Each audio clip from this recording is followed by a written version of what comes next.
नमस्कार, बहुत स्वागत है। आउटसोर्स कर्मियों को बम्पर बढ़ोतरी यहाँ पर वेतन में की गई है। न्यूनतम वेतन 18,000 रुपये मिलेगा। अगर आप भी किसी भी विभाग के किसी भी कैडर के अंतर्गत काम कर रहे हैं, आपको अगर 18,000 रुपये से कम मिलता था 10,000 5,000, तो अगर आपको 10,000 रुपये मिलता था महीने के, तो आपको अब 18,000 रुपये पर महीने मिलेंगे।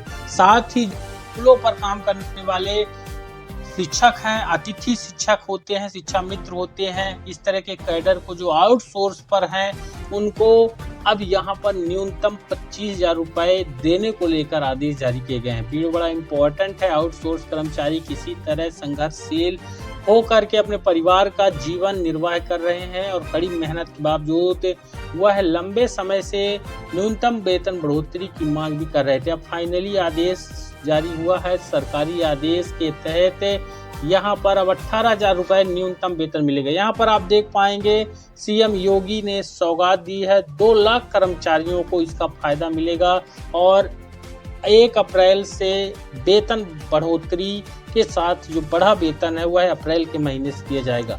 आउटसोर्सिंग कर्मियों का बढ़ा वेतन चपरासी को 10 की जगह 18,000 रुपये मिलेंगे। सीनियर प्रोग्रामर को 37,400 रुपये यहाँ पर मिल जाएंगे। 40,000 रुपये तक यहाँ पर मिलेंगे। और किस कैडर को 40,000 मिलेंगे, कंप्लीट जानकारी आपको यहाँ पर मिलेगी। योगी सरकार ने 2 लाख आउटसोर्सिंग कर्मचारियों का मानदेय बढ़ा दिया है।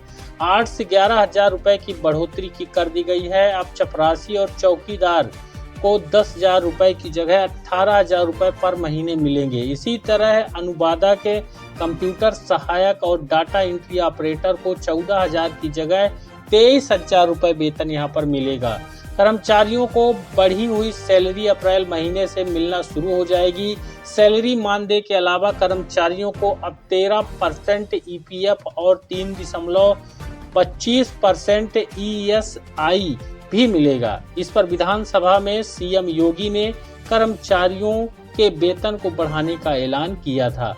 सरकार ने इस बार विभाग के बजट में 426 करोड़ रुपए का इजाफा करते हुए यहाँ पर 2223.84 करोड़ रुपए जारी किए थे। साथ ही यहाँ पर आप देख पाएंगे सरकार ने बनाया है आयोग, पारदर्शी होगी भर्तियां। पिछले कुछ दिनों में यूपी आउटसोर्स सेवा निगम UPCOS बनाया गया है। आउटसोर्स के रिक्त पदों की भर्तियां पारदर्शी होंगी। पहले ठेके पर एजेंसियां यह भर्तियां कर रही थी। आउटसोर्स भर्तियों को लेकर अक्सर यहाँ पर विपक्ष सत्ता पक्ष पर हमला करता रहता था। विपक्ष का कहना था कि भर्तियों में आरक्षण प्रावधानों का पालन नहीं किया जा रहा है। सपा इसे पीडीए के हक की डकैती बताकर अक्सर सरकार पर हमला करती रही है। यानी अब भर्तियां आउटसोर्स पर आरक्षण रोस्टर के तहत होंगी। आउटसोर्स पदों पर होने वाली भर्तियों में आरक्षण लागू किया। अब आउटसोर्स निगम के जरिए होने वाली भर्तियों में अनुसूचित जाति यानी कि SC कैटेगरी, साथ ही इनको 21% आरक्षण मिलेगा आउटसोर्स भर्तियों पर। दूसरा, अनुसूचित जनजाति यानी कि ST कैटेगरी, इनको 2% आरक्षण मिलेगा।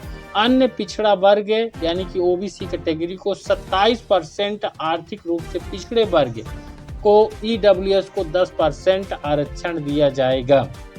तो यहाँ पर ये आरक्षण यहाँ पर 2% की जगह 21% होना चाहिए, हालांकि मिस्टेक है। साथ ही आउटसोर्सिंग की नई दरें, अब टीचरों को 25,000 रुपये सरकार ने आउटसोर्सिंग के जरिए भर्ती होने वाले कर्मचारियों के लिए न्यूनतम की दर जारी की है। इसके तहत भर्ती होने वाले डॉक्टरों को 40,000 रुपये तक की सैलरी मिलेगी। वहीं शिक्षण सेवाओं के लिए 25,000 रुपये तक का वेतन दिया जाएगा। तो यहाँ पर बड़ा अपडेट है, खुशखबरी है। इसी खुशी के मद्देनजर वीडियो को दबा के लाइक करिए और शेयर करिए। हमारे चैनल पर नए हैं तो सब्सक्राइब भी जरूर कर लीजिएगा। धन्यवाद।